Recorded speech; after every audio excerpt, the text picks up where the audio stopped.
it will be a shock at the start and you're not thinking about what is happening in the future.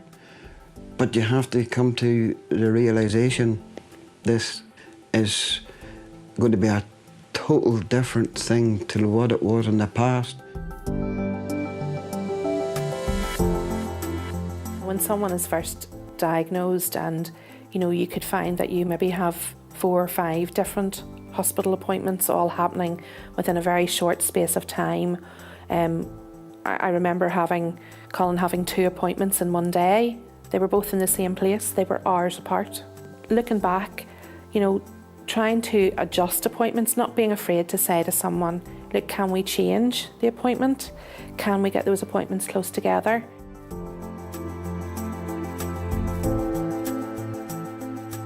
When we went for appointments, it was difficult to divide attention between us supporting Betty and absorbing the information we were given, and we actually did miss some of the information. I could see a consultant, I could see him, I could tell he was talking to me, but I just couldn't make sense of what he was saying.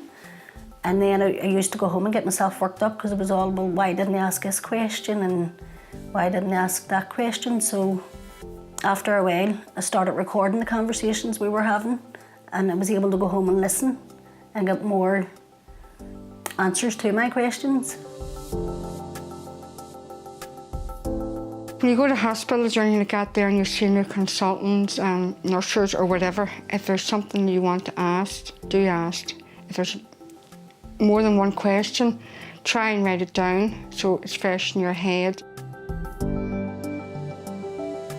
Don't feel stupid. I think some of us still feel they're the professional and we are not, right? Don't feel like that. They're people just the same as us.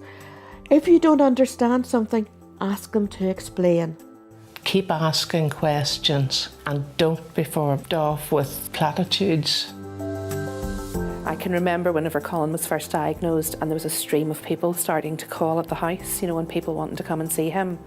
And one of the things I would say is that it's so important that you have time, both as a couple and as a family, on your own, to deal with what you've been told.